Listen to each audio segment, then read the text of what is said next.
नमस्कार, आप देख रहे हैं प्राइम टीवी और मैं हूं आपके साथ नंदिनी यादव। वक्त हो गया है उत्तर प्रदेश की बड़ी खबरों का। रुक कर लेते हैं खबर की ओर। सीएम योगी आदित्यनाथ ने नवरात्र के पहले दिन गोरखपुर को 233.20 करोड़ रुपए के विकास कार्यों की सौगात दी। इस दौरान नगर निगम और एनटीपीसी के मध्य कूड़े से चारकोल बनाने के प्लांट की स्थापना के लिए समझौता हुआ। सीएम योगी ने नगर निगम की 303 विकास परियोजनाओं का शिलान्यास और लोकार्पण समारोह में कहा कि नगरीय विकास आज की आवश्यकता है। भारत को दुनिया की आर्थिक महाशक्ति बनाने के लिए नगरीय विकास की महत्वपूर्ण भूमिका होगी। इससे लोगों को शासन की योजनाओं का लाभ तो मिलेगा ही, बड़े पैमाने पर रोजगार की संभावना भी बढ़ेगी। रविवार सुबह नगर निगम परिसर में आयोजित समारोह में सीएम ने 189 विकास कार्यों का शिलान्यास किया और 114 विकास कार्यों का लोकार्पण किया।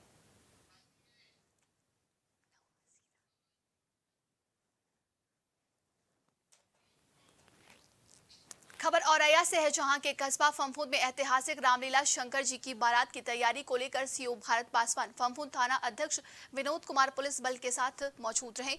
सुरक्षा की दृष्टि से ड्रोन कैमरे से निगरानी भी की गई। रामलीला मैदान में आयोजित श्री रामलीला समिति अपना 153वां गौरवशाली प्राचीन श्री रामलीला और दशहरा मेला का आयोजन कर रही है। रामलीला समिति के अध्यक्ष मानवेंद्र पोरवाल ने बताया कि हर वर्ष की तरह इस वर्ष भी श्री रामलीला और दशहरा मेला का आयोजन भव्य शंकर बारात के साथ किया गया।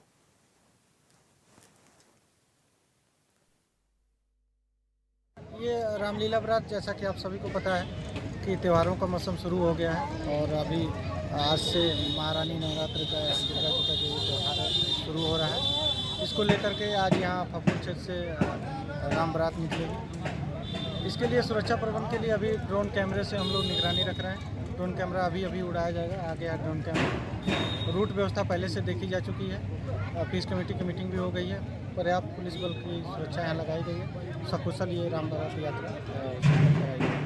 हमारे फफूंद में विगत 153 वर्ष से अनवरत रूप से बिना किसी गैप के रामलीला भगवान मर्यादा पुरुषोत्तम भगवान की रामलीला यहाँ होती है और उसी के संबंध में हम लोग पूरे नगर के सभी हिंदू समाज के लोग इसमें पूरा सहयोग करते हैं और बड़े धूमधाम के साथ आज से हमारी शंकर बारात के साथ रामलीला का शुभारंभ होगा और इसको हम लोग एक महोत्सव के रूप में मनाते हैं। हमारे यहाँ दशहरा मेला भी इसी स्थल पर लगता है और पूरे क्षेत्र की जनता इस पल इन महीने की नवरात्रि का याद रखती है और पूरे धूमधाम के साथ हम लोग रामलीला महोत्सव मनाते हैं।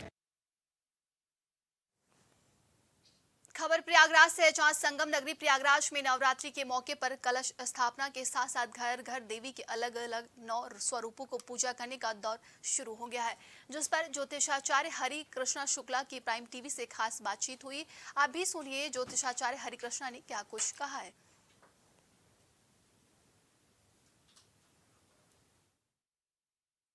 शारदीय नवरात्र में पूरे भारत देश में लोग तरह तरह से विधि विधान से पूजा अर्चना करते हैं। अगर हम भारत देश की बात कर रहे हैं तो भारत देश धर्म प्रधान देश कहा जाता है। अब ऐसे में इस नवरात्रि में किस तरीके से लोगों के लिए लाभदायी होगा, पूरे देश के लिए शारदीय नवरात्र कितना लाभदायी होगा, हम इस पे बातचीत करेंगे। हमारे साथ बातचीत करने के लिए ज्योतिषाचार्य हरि कृष्णा आचार्य जी, हम इनसे बातचीत करेंगे कि किस तरीके से शारदीय नवरात्र में लोगों के लिए फलदायी होगा और पूरे देश के लिए शारदीय नवरात्र किस तरीके से फलदायी होने वाला है। आचार्य जी, आपका बहुत स्वागत है प्राइम टीवी पर। शारदीय नवरात्र की शुरुआत होने वाली है, किस तरीके से पूरे देश को, देश के लोगों को क्या इसमें लाभदायक होने वाला है? पहली बात तो शास्त्रों में कहा गया है कि जगत सर्वम ग्रहाधीनम, संपूर्ण ब्रह्मांड ग्रहों के अधीन है और ये ग्रह क्लाइमेट को बनाते हैं। हमारे ऋषियों ने इस क्लाइमेट को देखा है और देख करके तिथि और त्योहारों का निरूपण किया है। जैसे गर्मी और सर्दी का जो संधि काल है, मूलतः इसमें हमारे शरीर की जीवनी शक्ति कमजोर हो जाती है। हमारे ऋषियों ने देखा है कि इस समय जब जीवनी शक्ति कमजोर हो जाती है तो व्रत रखने से हमारे शरीर पर ज्यादा लोड नहीं पड़ेगा और इसके बाद हमें बीमारियां नहीं होंगी। इसके बारे में शास्त्रों भी वर्णन है। पूर्व जन्म कृते पापम व्याधि रूपेण दृश्यते तत्सर्वा समयम जाता यज्ञ दानादि औषधि। पूर्व जन्म में किए हुए पापों का फल इस जन्म में बीमारियों के रूप में दिखता है। ये शांत होता है यज्ञ दान और औषधियों से। अर्थात ये नवरात्रि का समय जो संधि काल का समय है, अगर आप व्रत रख करके पूजा पाठ इत्यादि कर्म करते हैं तो आपके शरीर में शारीरिक रूप से और मानसिक रूप से आप स्वस्थ हो जाएंगे। और जब आप स्वस्थ होंगे तो आपके जीवन के द्वारा जो भी कार्य संपादित होगा उसका परिणाम बहुत अच्छा आएगा। इसमें जगदम्बा के विभिन्न रूपों में, क्योंकि यम यम चिंतयते कामम तम तम प्राप्नोति निश्चितम, आप जिस कामना के तहत जगदम्बा की उपासना करेंगे वही कामना की आपकी पूर्ति जगदम्बा करेगी। नाना प्रकार के हमारे मंत्र हैं, जिस मंत्रों के द्वारा अपनी इच्छाओं के द्वारा अगर कोई आप अपनी इच्छा पूरा करना चाहते हैं, आपको मंत्र नहीं आते हैं तो एक ही चीज जगदम्बा का बीज मंत्र है, ओम ऐं ह्रीं क्लीं चामुंडाय विच्चय। प्रकृति की महाशक्तियां हैं, त्रिगुणात्मिका महाशक्ति है, ईड़ा पिंगला सुषुम्ना की अधिष्ठात्री है, मूलाधार निवास करने वाली महाशक्ति है। ऐसी जगदम्बा की उपासना अगर इस मंत्र से करेंगे तो निश्चित है कि चतुर्मुखी हमारे देश का, हमारे लोगों का विकास होगा। इस समय शारदीय नवरात्र में हमारे माननीय मोदी जी हमेशा से व्रत रखते हैं, 9 दिन व्रत रखते हैं और शायद जल छोड़ के कुछ भी नहीं प्राप्त करते।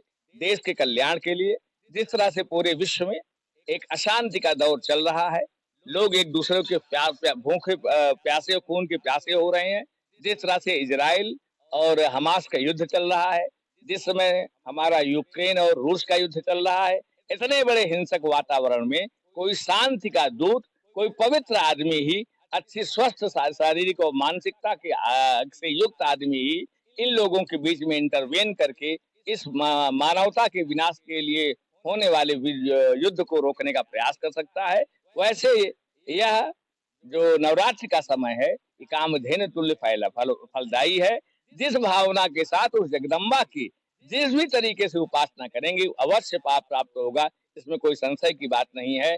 कुछ भी अगर नहीं आता है तो या देवी सर्वभूतेषु मातृरूपेण संस्थिता नमस्तस्यै नमस्तस्यै नमो नमः, नमस्तस्यै नमो नमः। अगर आप मातृवत जगदम्बा की उपासना करेंगे तो माता जैसे किसी बच्चे के हर दोष को बिना देखे हुए उसका साथ देती है, वैसे भी जगदम्बा आपके परिवार का साथ देकर के सुख शांति और हर तरह से कल्याण करेगी। तो इसी उपासना से हम चाहते हैं कि पूरे विश्व की शांति के लिए सारे लोग जगदम्बा की उपासना करें, जिससे मानवता बची रहे और विश्व में सबका कल्याण हो, जो हमारी भारतीय संस्कृति की उद्घोषणा है। बिल्कुल। और जिस तरीके से पूरे प्रयागराज की अगर हम बात करें तो प्रयागराज धर्म और अध्यात्म की नगरी कही जाती है और संगम नगरी प्रयागराज में शारदीय नवरात्र को लेकर तमाम तरह की जो तैयारियां हैं वो भी की जा रही हैं। और जिस तरीके से आचार्य जी ने बताया कि शारदीय नवरात्र ये पूरे देश को एक फलदायी होने वाला साबित हो सकता है। पवन पटेल, प्राइम टीवी, प्रयागराज। खबर गोंडा से है, जहां सकरौरा स्थित गायत्री शक्तिपीठ से नवरात्रि के प्रथम दिवस पर भव्य कलश यात्रा निकाली गई, जो सकरौरा चौराहे से होते हुए मौर्य नगर से कैलाश बाग दुर्गा पूजा महोत्सव पंडाल में संपन्न हुई, जिसमें भारत माता का थीम आकर्षण का केंद्र रहा। कलश यात्रा का आयोजन दुर्गा पूजा महोत्सव समिति कैलाश बाग की महिला मंडल द्वारा आयोजित किया गया, जिसमें भारी संख्या में महिलाओं ने हिस्सा लिया।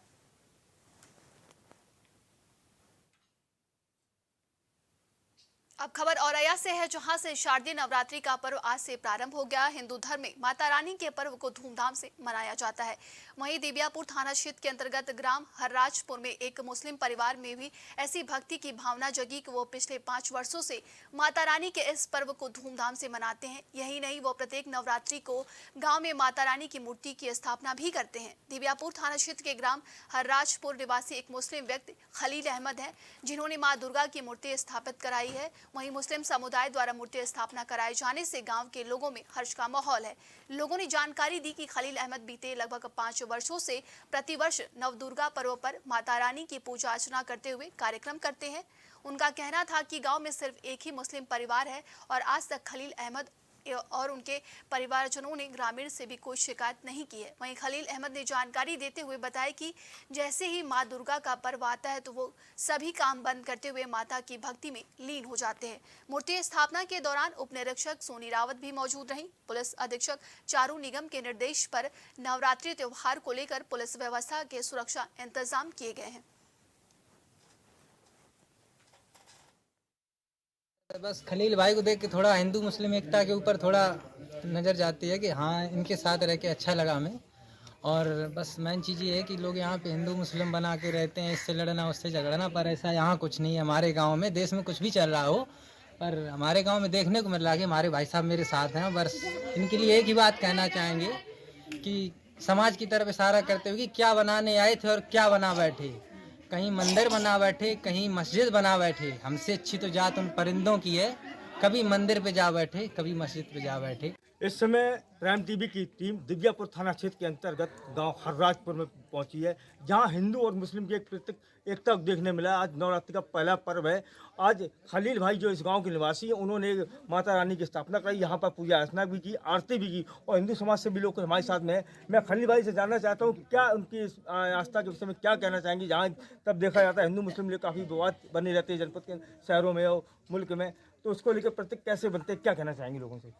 खलील भाई, प्राइम टीवी में आपका बहुत बहुत स्वागत है। क्या कहना चाहेंगे, आज नवरात्रि का पहला पर्व है और आपने स्थापना भी की यहाँ पर। सर, जो बच्चे लोग हैं इनके उमंगे हैं और जो हमारे बड़े बूढ़े हैं, सब लोगों से मेरा कहना है, हाथ जुड़ई है कि सब लोग आके और यहाँ माता रानी के दरबार में ज़्यादा से ज़्यादा भीड़ बढ़ाएं।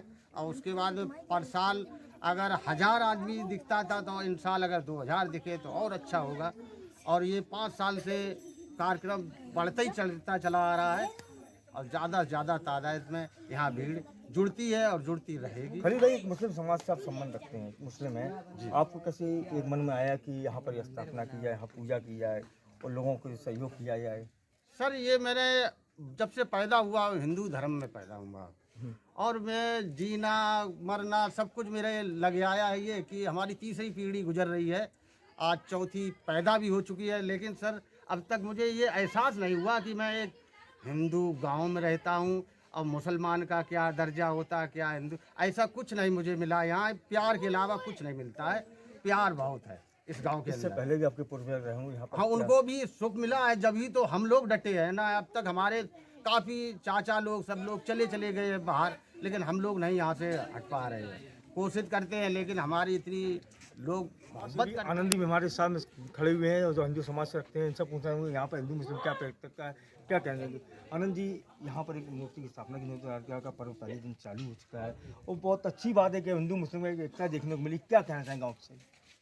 हम और खलील भाई जी दोनों लोग कभी भी, हम दोनों लोगों के क्या पूरी पंचायत में कोई ये नहीं महसूस कर सकता है कि ये मुस्लिम है।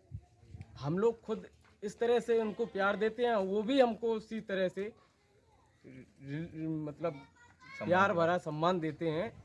अगर हम ये कहते हैं खलील भाई ये काम होना, अभी कांवड़ यात्रा जैसे कि कांवड़ यात्रा में हमारे साथ गए खलील भाई, और हम लोगों ने बिठूर से स्टार्ट की, देवकली मंदिर तक आई, हमारे साथ में खलील भाई गए। साथ में हर एक हिंदू धर्म में जैसे होली है और भागवत है, हर एक धर्म के काम में सहयोगी रहते हैं खलील भाई। खलील भाई को एक बार इस पंचायत की जनता ने बीटीसी क्षेत्र पंचायत सदस्य चुन के भागनगर तक पहुंचाया। यहाँ की हर एक बुजुर्ग, हमारा तो विरोध शायद किसी पंचायत में निकल आए कोई आदमी, लेकिन खलील भाई का सिंगल आदमी कोई विरोधी नहीं निकलेगा। तो ऐसे में क्या संदेश देना चाहेंगे, जिसके दिखे जाए नया संकेत आता है कि शराब से हम दूर रहें। प्रदेश की जनता से, हिंदू वासियों से ये कहना चाहते हैं कि हम हिंदू और मुसलमान दोनों भाई भाई हैं। हम एक दूसरे को सम्मान जब देंगे तभी हमको सम्मान मिलेगा। हम जैसे खलील भाई यहाँ पे हमारे साथ में हैं, ऐसे ही हम तो हर एक मुसलमान भाई से कहना चाहते हैं कि हम लोगों का सहयोग करें और हम उनका सहयोग करेंगे। यहाँ पर पुलिस महिला भी आपके पास आई है, इस पर क्या कहना चाहेंगे, किस तरह उनका सहयोग रहा। मैम का बहुत बड़ा सहयोग रहा। सोनी रावत मैम का चौकी इंचार्ज है हमारी। हम परमिशन के लिए गए थे, मैम से मुलाकात हुई, अभी नई मेरे यहाँ चौकी इंचार्ज NTPC में आई हैं और उनका हमें स्वभाव बहुत अच्छा लगा। जैसा कि हम लोग भी यहाँ देखिए कुछ लोग बैठे हैं, इनसे मैं बात जानना चाहता हूँ क्या कहना चाहेंगे इस तरीके से। जो क्या नाम है आपका? ब्रजेश जी, यहाँ मूर्ति की स्थापना हुई है, यहाँ हिंदू मुस्लिम प्रवृत्ति का एकता देखने को मिली, क्या कहना चाहिए इस समय में। यहाँ तो एकता आज नहीं देखने को मिल रही है। खलील का जब से यहाँ परिवार रह रहा है तब से आज दिन तक हम लोग एक। इनके पूर्वज भी रहे होंगे। इनके पूर्वज से हमारे बहुत घनिष्ठ संबंध थे। इनके पिताजी का नाम था अब्दुल करीम जी। आज वे नहीं हैं, इनकी माताजी नहीं हैं, लेकिन हमारे लोगों के संबंध ऐसे बराबर चल रहे हैं। ऐसे में क्या कहना चाहिए लोगों को, क्या संदेश देना चाहेंगे जिस तरीके से? हम लोग ये कहना चाह रहे हैं कि सभी लोग हिंदू भाई और मुस्लिम भाई जैसे आज हर्राजपुर में एकता बनाए रह रहे हैं, अन्य भी सभी गांव में या प्रदेश में एकता बना के रहें। जैसा कि गांव के ही लोगों ने बताया कि ना हिंदू बनूंगा ना मुसलमान बनूंगा, इंसान की औलाद हूं, इंसान बनूंगा। हर्राजपुर के गांव के लोगों में काफ़ी उत्साह और एक दूसरे को प्यार मोहब्बत से देखने को मिला है। कुछ लोग और भी मेरे साथ में, मैं उनसे भी जानना चाहता हूं कि यहाँ की क्या एकता, क्या भैया क्या नाम है? मुलायम। क्या कहना चाहोगे, यहाँ पर एक हिंदू मुस्लिम एकता का प्रतीक साबित हो रहा है, जहाँ पर देश में आए दिन कोई न कोई नए बयान सामने आते हैं। एकता तो साथ 2-3 पीढ़ी से अब तक चली आई, आज कोई नई एकता थोड़ी नहीं है, तो हमारी लोगों की एकता रहता ही है। और लोगों को क्या संदेश देना चाहते? और सब लोग, हम तो यही कहा था कि सब लोग एक मिलकर रहो, प्रेम भाव से रहो, लड़ाई झगड़ा से दूर रहो, अच्छी बात हो। जैसा कि इन्होंने कहा कि गांव में नहीं बल्कि शहर में ही और पूरी दुनिया में ही सब लोग मिलजुल के रहे, भाईचारे के साथ में, जिससे किसी का मतभेद ना पड़े, सभी लोग एक रहें, ना हिंदू बने ना मुसलमान में से भाई बन के रहें, जिससे कि लोगों को लग सके कि हम लोग एक हैं। प्राइम टीवी के लिए जायद अख्तर की रिपोर्ट। और खबर लखनऊ से, जहां थाना पारा क्षेत्र के अंतर्गत भपटामऊ के फाटक पास एक युवक की ट्रेन से कटकर मौत हो गई। युवक का नाम तौहीद बताया जा रहा है, जिसको राहगीरों ने देखकर घर वालों को सूचना दी। घर वालों को सूचना मिलते ही घर में कोहराम मच गया, जिस पर पारा पुलिस सूचना मिलते ही मौके पर पहुंची और शव को पोस्टमार्टम के लिए भेजा है।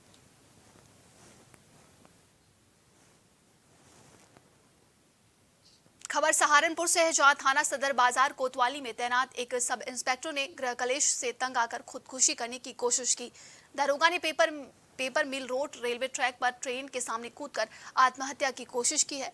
वहां पर घूम रहे स्थानीय लोगों ने शोर मचाकर ट्रेन रुकवाई। जब ड्राइवर ने देखा तो उसने ब्रेक मारे, जिसकी वजह से दरोगा बच गए। हालांकि ट्रेन से टक्कर की वजह से दरोगा को काफी चोटें भी आईं। दरोगा को इलाज के लिए हॉस्पिटल भेजा गया। कोतवाली में तैनात सब इंस्पेक्टर योगेंद्र शर्मा ने सुबह सवेरे करीब 7 बजे घूमने के लिए निकले। पेपर मिल रोड स्थित रेलवे ट्रैक पर पहुंच गए और जैसे ही ट्रेन आई उसकी बराबरी चलने लगे। ट्रेन थोड़ी तेज हुई तो उन्होंने ट्रेन के आगे कूदकर आत्महत्या करने की कोशिश की, जिस पर आसपास घूम रहे लोगों ने शोर मचाया। तो समय रहते ट्रेन ने पायलट ने ब्रेक मार दिया, जिसकी वजह से दरोगा की जान बच गई। हालांकि इस हादसे में सब इंस्पेक्टर योगेंद्र शर्मा के शरीर पर ट्रेन का पहिया चढ़ते चढ़ते बच गया।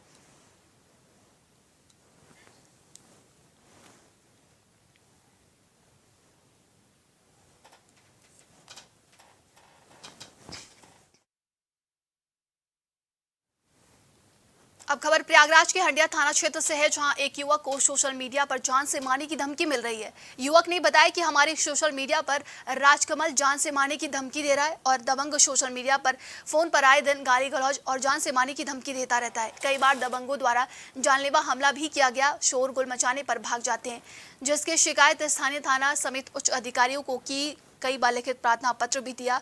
किसी भी प्रकार की कार्रवाई न होने से दबंगों के हौसले बुलंद है। युवक ने बताया कि दबंगों की लगातार धमकियां मिलने की वजह से हम लोग डरे हुए हैं। हम प्रशासन से मांग करते हैं कि हमारी जान माल की सुरक्षा करते हुए दिए गए प्रार्थना पत्र के आधार पर दबंगों के ऊपर कानूनी कार्रवाई की जाए। सर समस्या है सर, आज 15 दिन से फेसबुक पे राजकमल का बहने बबलू, पिता का नाम ओम प्रकाश ज्ञानपुर का है सर, 15 दिन से फेसबुक पे धमकी दे रहा था जान से मारने के लिए। कल मैंने भेटी गया था सर, तबीयत खराब है, दवा लेके आ रहा था। वहाँ पे 10-15 लोगों के साथ लोग भेज के हमको जान से मारने की कोशिश किया गया। और सर हमको पहले से भी आज कई बार हमारे ऊपर हमला हुआ है, 3-4 बार हमला करवाए हैं। हमारे घर वाले के ऊपर कई बार करवाए हैं सर। हमला कौन करा है? सर राजकमल और उसके बहने बबलू है सर। राजकमल है सर, पैसे से एडवोकेट हैं, हंडिया में वकीली करते हैं सर जी। और अपने पिताजी के साथ सर जी ऐसे फर्जी छेड़खानी फंसा देते हैं सर जी। फिर पैसा मांग करते हैं, पैसा न देने पे जेल भेजने की धमकी देते हैं सर जी।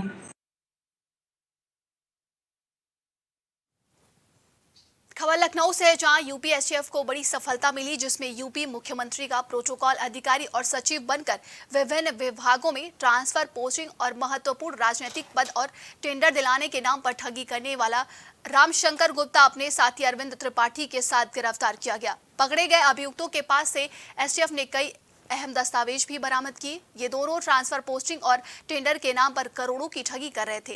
रामशंकर गुप्ता के पास से 14 फर्जी आईडी कार्ड और 2 आधार कार्ड बरामद हुए हैं, जिसमें पकड़ा गया अरविंद त्रिपाठी उर्फ गुरुजी दिल्ली में कई बड़े अफसर और नेताओं के संपर्क में बताया गया है। दोनों को विभूति खंड से गिरफ्तार किया गया है।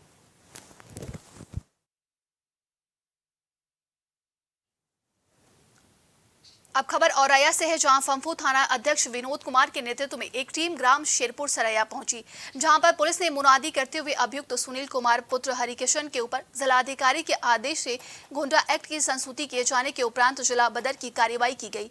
इस दौरान थाना अध्यक्ष विनोद कुमार ने जानकारी दी कि 6 माह तक जिला बदर अभियुक्त जनपद की सीमा के अंदर प्रवेश नहीं करना चाहिए।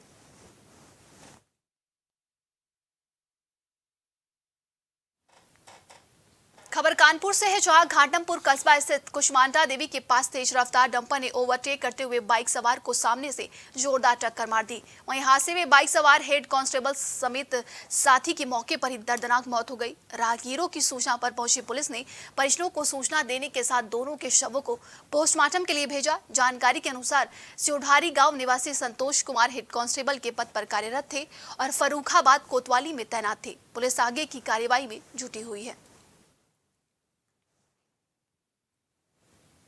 खबर झांसी से है, जहां के पुंछ थाना क्षेत्र में ढेरी की पुलिया के पास एक मिनी ट्रक असंतुलित होकर पलट गई, जिसमें सवार चालक बुरी तरीके से ट्रक में फंस गया, जिसे रेस्क्यू कर बाहर निकाला गया। वहीं उपचार के दौरान चालक ने मोट अस्पताल में दम तोड़ दिया। साथ ही ट्रक में सवार एक और व्यक्ति गंभीर रूप से घायल हो गया, जिसे झांसी अस्पताल रेफर कर दिया गया। घटना में प्राप्त जानकारी के अनुसार एक मिनी ट्रक लोहा का सामान लादकर कानपुर से झांसी की ओर जा रहा था। जैसे ही वो पुंछ थाना क्षेत्र के नेशनल हाईवे ढेरी के पुलिया के पास पहुंचा ही था कि चालक अपना संतुलन खो बैठा और मिनी ट्रक हाईवे के नजदीक खाई में जाकर पलट गया। थाना पूंछ क्षेत्र के अंतर्गत एक डीसीएम मिनी ट्रक जो है आ रही थी और अनियंत्रित होकर के वो खाई में चली गई। उसमें 2 व्यक्ति सवार थे और दोनों गंभीर रूप से घायल हुए। एक व्यक्ति उसमें कुछ देर फंसा रहा, जिसे निकालकर यहाँ सीएचसी मोट लाया गया। उसमें उनकी मृत्यु हो गई है, जय सिंह नाम था। और एक व्यक्ति और जो सीरियसली इंजर्ड हैं, वो दोनों कानपुर नगर के बताया जा रहा है रहने वाले हैं और उनको झांसी मेडिकल कॉलेज भेजा गया है, जहाँ उनका उपचार चल रहा है।